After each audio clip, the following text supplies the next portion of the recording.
Autumn is the Great Lakes unfiltered.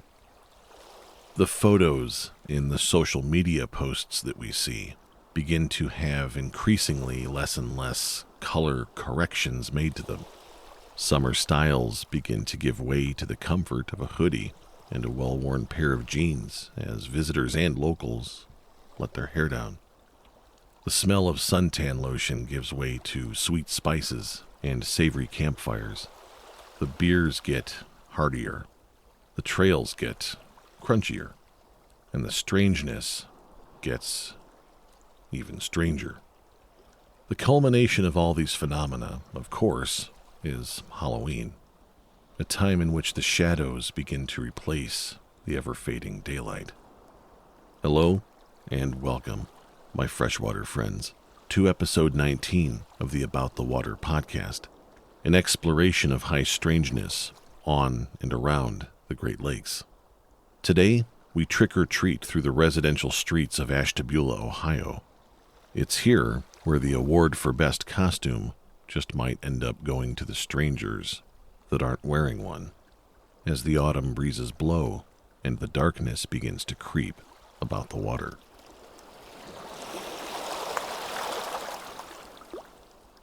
Episode 19, The Older Kids.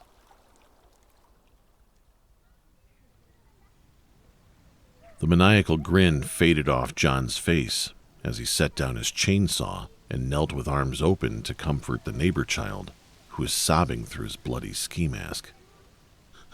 The older kids stole my pictures, the boy wept. Looking down the sidewalk, John could see the child's father a few houses away. They exchanged a wave as John motioned for him to come over.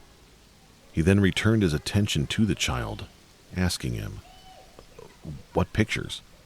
The child replied with even more tears, "The ones in my imagination." 1 block away, Michelle was busy passing out trick-or-treat candy on her front porch with one hand, while gently patting the back of her hysterical 10-year-old daughter with the other. Through panicked breaths, the girl explained to her mom that the older kids from the other neighborhood had stolen her magical shoes. Michelle looked down, startled and instantly overcome with anger. She did see that her daughter was no longer wearing her brand new, blinking Queen Elsa sneakers. The frightened girl continued, explaining that one of the older kids had knocked her down, using wind, and the other waved his hand at her imagination, and then made her throw the shoes. "He was really angry. He said my shoes made their parents' eyes hurt at night." Michelle gazed at her daughter. Her eyes were burning with parental rage beneath her stern brow. "Do you remember what these older kids looked like?" she asked. As soon as her daughter nodded yes, Michelle activated her car's remote start. "Show me." Aside from the occasional teepeed tree or busted pumpkin, Halloween in the small Lake Erie town of Ashtabula, Ohio, was normally an uneventful evening. Law enforcement would sometimes break up the occasional gathering of teenagers at the abandoned coal and iron ore docks that lined the lake at the mouth of the Ashtabula River, but there was never really any harm done. Most of the residents there had lived in Ashtabula most of, if not all of, their lives. They knew one another's faces well. The town had not really seen many strangers since the height of the industrial days, back when ore ships would drop off their cargo from the Minnesota mines and put them on trains bound for the steel mills across the nearby Pennsylvania border. Overall, things were generally relaxed and enjoyable. On this particular evening, however, for a few select residential blocks south of downtown, things would be different. Less than 30 minutes into trick-or-treat time, angry and concerned parents had begun to outnumber their children. They were out searching the nearby blocks, looking for the older kids, as their own kids had described them.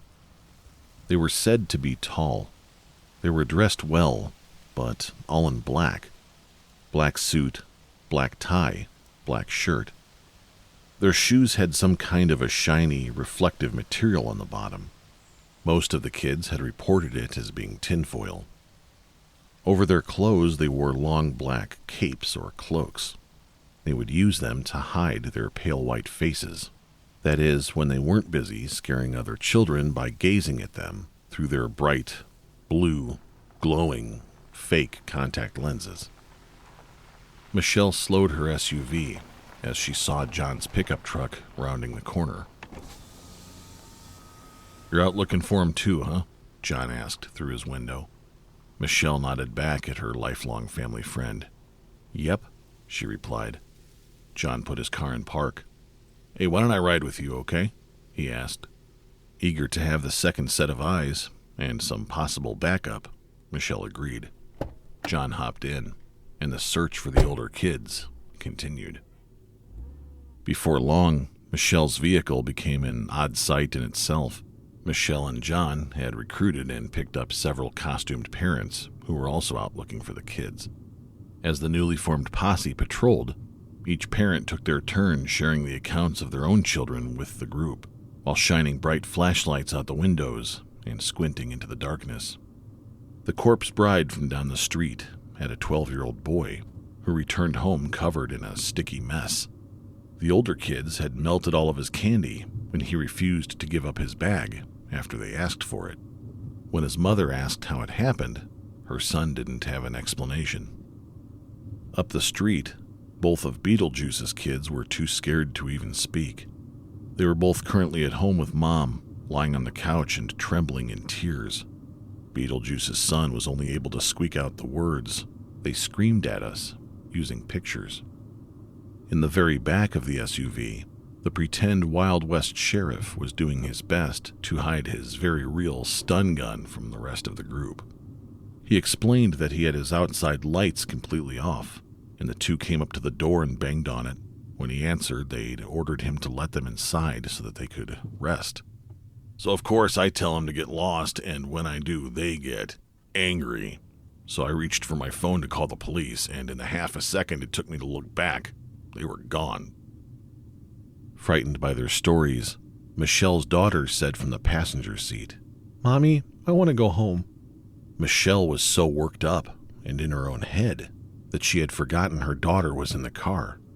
She took a couple of deep breaths to calm herself and then agreed to take her daughter back home before the adults resumed the hunt. As Michelle put on her turn signal to do a U-turn, her daughter screamed and scrambled for the door lock. "Mom, it's them." She was pointing out the window with a quivering hand. Sure enough, there they were, just a few houses behind the vehicle. Somehow, the group had driven right past and never saw them. The adults all froze. Well, what do we do now? The cowboy sheriff jumped out of the car. He stomped towards the two 6-foot-tall figures, clicking his stun gun as he went. The group couldn't hear what muffled words he had shouted at the pair, but they did see what happened next, as clear as day. Although the figures were still several yards away from him, the cowboy fell on his back as if pushed. And then, as if blown by a powerful wind, he flailed as he rolled off the sidewalk and into a yard, crashing into a row of bushes. He was holding his ears as if to protect them from a loud noise. One of the pair then waved their hands as a warning for the group to stay back.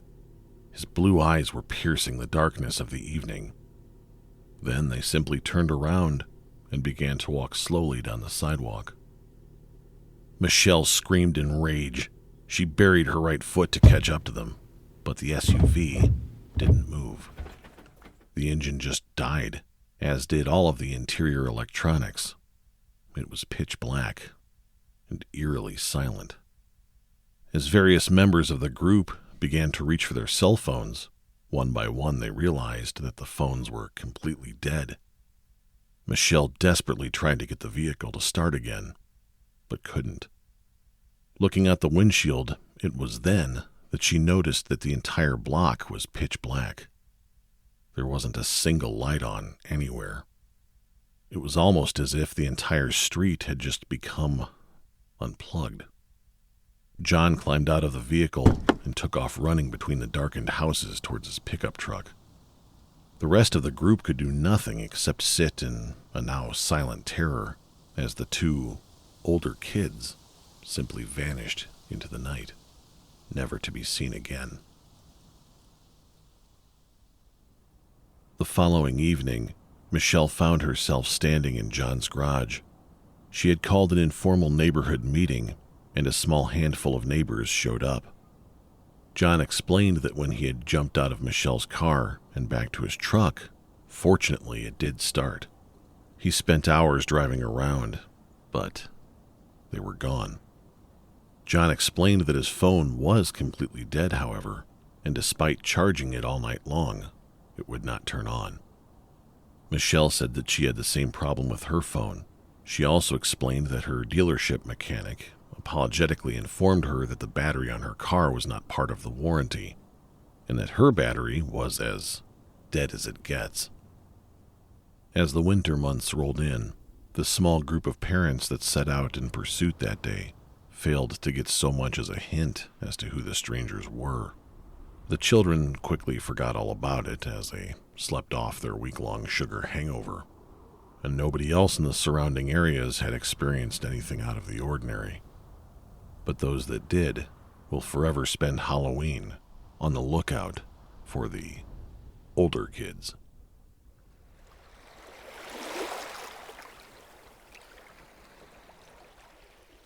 After Michelle finished telling me of her experience, we both spent several minutes trying to remember the entirety of Will Smith's song Men in Black. With success, believe it or not. It turns out we're still both as cool as we were back in the 90s. And how could your mind not wander to a song like that after a story like this? This wasn't quite a Hollywood Men in Black story, but it did check a lot of those classic Men in Black boxes. John's son saying they stole his pictures. Michelle's daughter saying that they manipulated her thoughts. The men were tall. They wore black attire. They had pale faces.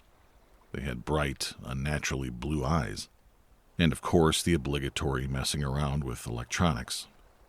Considering all of these phenomena, up to and including vanishing into the night itself, this experience does seem to be a classic out-of-the-box, ready-to-go with a bow on top Men in Black encounter.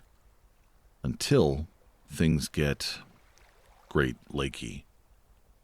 For starters, the Men in Black typically show up after a UFO sighting or some other strange paranormal event.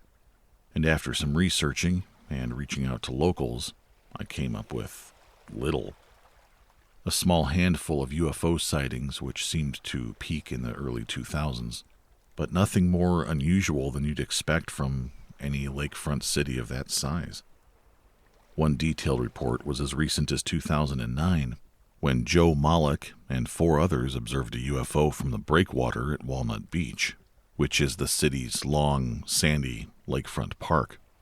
Joe's brother-in-law would flick his lighter, and the UFO would copy him. They said it darted around for about 2 hours before it finally left. And as cool as that encounter may be, it happened nearly 15 years prior to Michelle's experience. That's a little late for the MIBs to be showing up. There was also a notable UFO sighting in '94 in Turnbull County, Ohio, but that's nearly 40 minutes south of Ashtabula. So, why would the Men in Black be hanging out in Ashtabula? Well, that's just the beginning of the anomaly within this anomaly. Let's begin with their choice of fall fashion. Straying from the classic black suit, black tie, and white shirt, these figures were dressed entirely in black. And aside from some very distant accounts of the MIBs having any other garments, I've never heard of one with them wearing black cloaks or capes. And of course, how are we to explain the tinfoil on their shoes? In researching previous Men in Black encounters, I've never seen anything of that sort. Usually tinfoil is reserved for hats that adorn the heads of people like you and me who are into this kind of stuff. Of course, we have the question, why would the Men in Black choose Halloween to be running around? Perhaps did the trick-or-treaters help them to blend in? In previous recorded Men in Black experiences, needing some kind of a food, in this case sugar, isn't unheard of. However, being able to melt an entire bag of it instantly certainly is. It's also been reported that the Men in Black sometimes need to rest, almost like they need to recharge, as was mentioned in the experience of our Wild West sheriff. Additionally, it is common for the Men in Black to try and suppress those around them. There are stories of the MIBs tampering with phones or using intimidation tactics, such as vaporizing coins while they threaten their human counterparts to keep them silent. But in this rare case, it seems like their abilities were used for self-defense. Their ability to knock someone over using wind is certainly unusual in the Men in Black realm. Personally, I found the most unsettling nuance to be in something that Michelle's daughter had said, when she told her mom that the men said her blinking shoes hurt their parents' eyes at night. The strange figures referring to their parents really isn't Men in Black lingo, but it definitely is associated with the black-eyed children.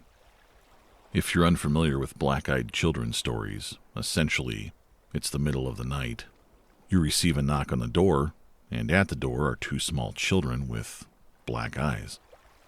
In many recorded cases, they would ask you to come in so that they could wait for their parents. Inevitably, once they did come in, they wouldn't speak or show emotion, but unusual phenomena would begin to occur around the home. So as it turns out, if these weren't Men in Black, maybe they were black-eyed kids. Just older kids with blue eyes. So when we follow these pieces of logic, we arrive at a logical conclusion. What we're left with is simple. A pair of trick-or-treating, adult-sized black-eyed children dressed like Men in Black with blue eyes. And if you want to know what kind of high strangeness comes with the arrival of autumn in the Great Lakes, it doesn't get much more unfiltered than that.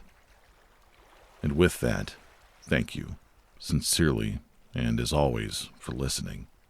May your shoes always be blinky, may your trick-or-treat bags overflow, and may your adventures be as grand, beautiful, and enduring as our Great Lakes. I'll see you about the water.